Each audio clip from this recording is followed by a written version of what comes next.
Assalamu alaikum, my dear students. Today we are reading another poem, Playtime. Okay, let's start our next poem. The name of the poem is Playtime.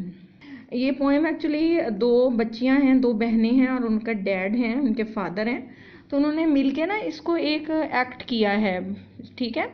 यानी इसमें वो acting कर रहे हैं तीनों, दो बहनें और उनके father.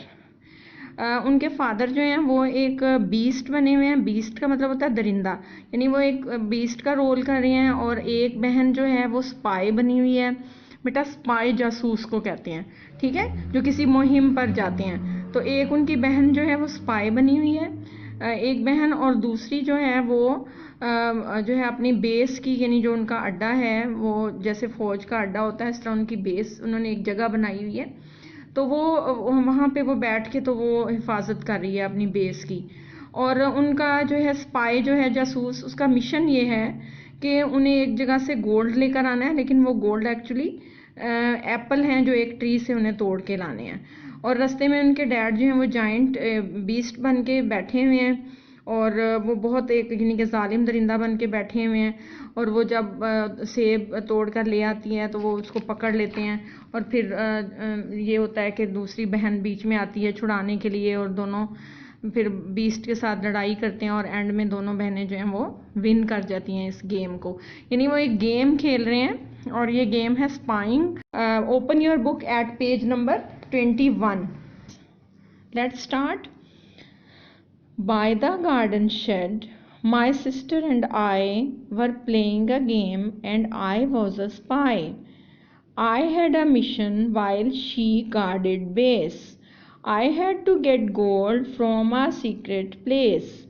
The gold was 2 apples on the big tree, but in our game they were real gold to me. First line में बताया है कि गार्डन शेड के साथ, अंडरलाइन द वर्ड शेड.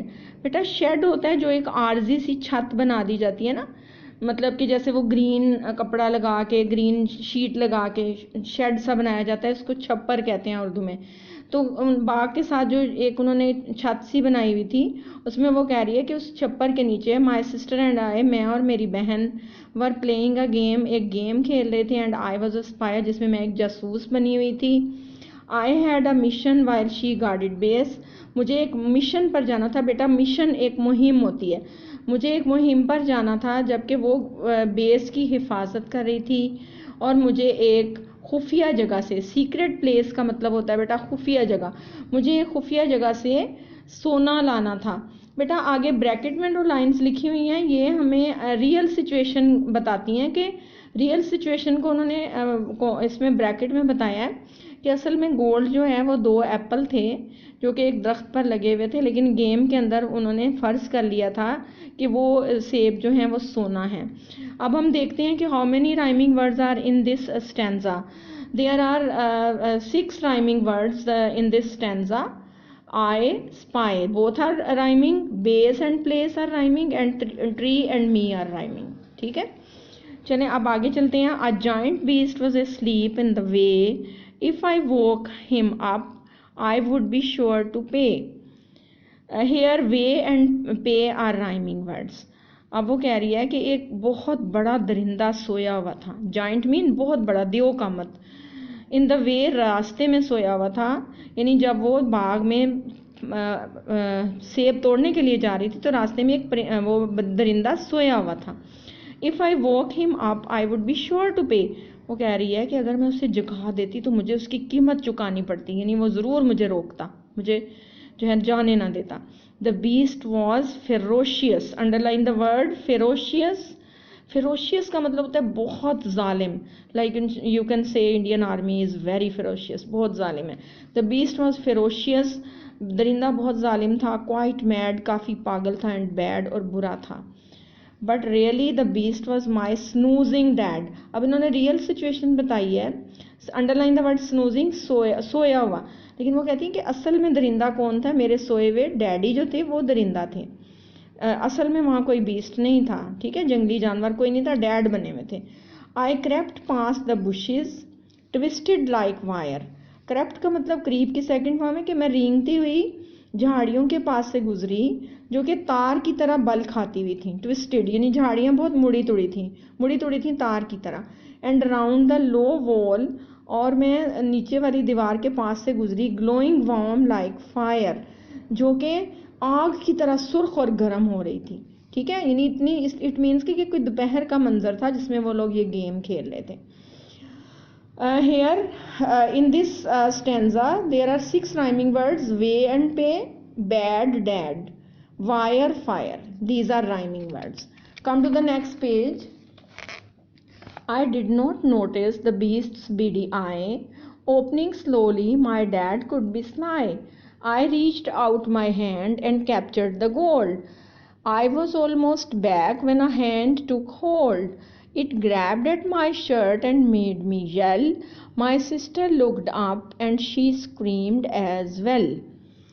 आप देखें इस स्टैंजा में सबसे पहले हम राइमिंग वर्ड्स देखेंगे। फर्स्ट 2 लाइन्स में I and sly, and in the next 2 lines gold, hold, and in the last lines yell and well. Both are rhyming words. अच्छा, अब क्या हुआ, वो कह रही है कि मैं जब गुजर रही थी दरिंदे के पास से, यानी उनके डैडी जो बने हुए थे, आई डिड नॉट नोटिस, कहती मैंने देखा ही नहीं, the beast beady eye. Underline the word beady. बेटा बीडी होता है छोटी, गोल और चमकदार। जैसे आपने बीड्स देखा है ना, बीड्स छोटी छोटी गोल गोल होती हैं। बीड्स को आप अपनी आर्ट वर्क में भी यूज़ करते हैं, बीड्स लगाते हैं चीज़ों पे। तो बीडी आई होती है छोटी, गोल और चमकदार आंखें। वो कह रही है कि मैंने देखा ही नहीं कि दरिंदे की छोटी, गोल और चमकदार आंखें जो थी वो मुझे देख रही थी। ओपनिंग स्लोली, जो कि आहिस्ता आहिस्ता खुल रही थी। My dad could be sly. अब यहाँ रियल सिचुएशन ब्रैकेट में बताई है कि मेरे डैडी ही शरारत कर रहे थे, नहीं वो देख रहे थे। I reached out my hand and captured the gold. वो कह रही है कि मैंने अपना हाथ ऊपर किया और मैंने गोल्ड, सोना जो है, उस पर कब्जा कर लिया। I was almost back. Almost का मतलब तकरीबन, मैं तकरीबन वापस आने वाली थी। When a hand took hold. Took hold को अंडरलाइन करें। टुक होल्ड का मतलब काबू पा लिया, दबोच लिया। जब एक हाथ ने मुझे दबोच लिया, वो हाथ किसका था? डैड का। ठीक है, मैंने वहाँ बीस्ट बताया लेकिन एक्चुअली वो डैड थे। It grabbed at my shirt. इसने मेरी शर्ट के ऊपर झपटा। And made me yell. Underline the word yell. Yell का मतलब होता है चीखना, चिल्लाना, बिलबिलाना। और ये वो हाथ मेरी शर्ट के ऊपर झपटा और मुझे चीखने पर मजबूर कर दिया। येल किया मैंने, जोर से चीखी। My sister looked up and she screamed as well. Scream और येल दोनों का मतलब चीखना होता है। ठीक है, स्क्रीम्ड को भी अंडरलाइन करें, चीखी, एज वेल भी। और मेरी बहन ने ऊपर देखा और वो भी चीखी कि ओहो, मेरी सिस्टर को तो पकड़ लिया बीस्ट ने। Next stanza number 4. The monster, the beast has get you now. I had to escape. I didn't know how. My sister flew in and started a fight. We both fought the beast with all of our might. Soon he was weak and he fell to his knees. Our dad could act well and he liked to please. अच्छा जी, अब वो कह रही है कि the monster. बेटा monster आपको पता है, आपने सुना होता है, अजीबुल खलकत जो इंसान होता है जिसकी अजीब सी शक्ल होती है उसे मॉन्स्टर कहते हैं। वो कह रही है कि वो monster, the beast has got you know. वो कह रही है कि ये दरिंदा तुम्हें पकड़ चुका है। I had to escape. मुझे हर हाल में बचना था। अंडरलाइन द वर्ड एस्केप, बचना। आई डिडंट नो हाउ, और मुझे नहीं पता था कैसे बचना है। तो इस दौरान क्या हुआ? माई सिस्टर फ्लू इन, उड़ती हुई आई मेरी बहन, एंड स्टार्टेड टू फाइट, और उसने लड़ना शुरू कर दिया। We both fought the beast. हम दोनों, बोथ मीन दोनों, हम दोनों दरिंदे से लड़ी। With all of our might. Might आपने फर्स्ट वाली पोएम में भी पढ़ा है। What is the meaning of might? ताकत। हम दोनों अपनी पूरी ताकत से लड़ी। सून ही वॉज वीक, जल्द ही वो कमज़ोर पड़ गया। And he fell to his knees, और वो अपने घुटनों के ऊपर गिर गया।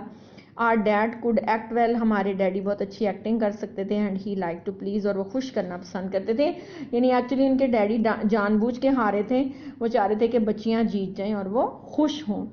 इन this stanza there are some rhyming words: now and how, fight and might, and knees and please. These are all rhyming words. Last stanza. We escaped to our safe place by the shed. The beast was defeated and hung his head. He returned to settle in his dark lair. Actually, just the old garden chair. We spies had won the mission complete. We munched on our apples. Oh, what a treat.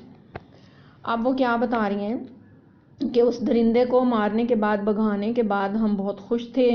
We escaped, हम बच कर आ गए थे. To are safe place, हमारी safe place पर. By the shade, छप्पर के पास, यानी जो एक छत सी बनाई हुई थी हम उसके पास आ गए थे बच के. The beast was defeated, underline the was defeated, हार गया था, दरिंदा हार गया था. एंड हंग हिज हेड, बेटा हंग हिज हेड का मतलब उसने अपना सर झुका लिया था, उसका सर झुका हुआ था. He return to settle in his dark lair. बेटा लेयर जो है ना, लेयर को अंडरलाइन करें. जानवरों की जो रहने की जगह होती है उसे लेयर कहते हैं. उर्दू में इसका मीनिंग भट्ट होता है या कुछार होता है. और दरिंदा जो है वो अपनी कुछार के अंदर सेटल हो गया था, यानी अंदर चला गया था. अब वो बता रही हैं कि एक्चुअली डार्क लेयर क्या है. Actually just the old garden chair, जो पुरानी सी कुर्सी वहाँ पड़ी हुई थी उसको उन्होंने लेयर के तौर पे यूज़ किया था कि जानवर वहाँ पे चला गया था. एक्चुअली डैड वहाँ पर बैठ के थे, क्योंकि डैड ही तो रोल कर रहे थे ना बीस्ट का. वी स्पाइस हैड वॉन, हम दोनों जासूस जीत चुके थे. द मिशन कंप्लीट, हमारी मुहिम मुकम्मल हो चुकी थी. We munched, underline the word munched. Munched होता है चुप चुप चप चप करके खाना. We munched on our apples, हमने अपने सेब चप चप करके खाए. Oh what a treat. और वह कह रही है कि वाह कितनी अच्छी दावत थी. Did you like the poem. बहुत मज़े की पोएम है और आप इसको घर में आप खुद भी एक्ट कर सकते हैं इसको. Okay, now come to the exercises. Answer the following questions. First question is, what game is the children playing? बच्चे कौन सी गेम खेल रहे हैं. आंसर इज स्पाइंग, SPYING, यानी जासूसी की गेम खेल रहे हैं, spying. What is the mission, mission क्या है उनका, किस मुहिम पर जा रहे हैं. गेटिंग सम गोल्ड एप्पल्स, यानी वो कुछ गोल्ड या एप्पल लेने के लिए जा रहे हैं. क्या आंसर है, getting some gold apples. Next is who is the giant beast. Giant beast कौन है बताएं जरा. Yes you are correct, dad is the giant beast. What does the child compare the bushes and the wall to. बच्चा जो है वो झाड़ियों और दीवार को किससे कंपेयर कर रहा है. तो जो झाड़ियां हैं ना, बुशेस को उसने क्या कहा, twisted wire. Bushes are twisted wire and the wall is a warm fire. ठीक है, twisted wire and warm fire. Next is what is the safe place और बेस. उनकी बेस और सेफ प्लेस क्या है, गार्डन शेड है. क्या है, garden shed. And what next question, what is the dark lair. Dark lair क्या है जिसमें एंड में बीस्ट जाके बैठा है. डार्क लेयर क्या है, answer is old garden chair. क्या है, old garden chair. And last question, what do the children do to celebrate their win. बच्चे अपनी फतह का जश्न कैसे मनाते हैं, किस तरह वो खुश हो रहे हैं, क्या करते हैं वो. जैसे कि आपने लास्ट लाइन में, लास्ट स्टैंजा की लास्ट लाइन है, तो इसमें आंसर है कि दे ईट द एप्पल्स, कि वो अपनी फतह का जश्न मनाने के लिए क्या खाते हैं, एप्पल खाते हैं. That's it. I hope you will learn all the one word answers and you will do the reading 5 times and underline all the difficult words. Allah Hafiz, see you soon.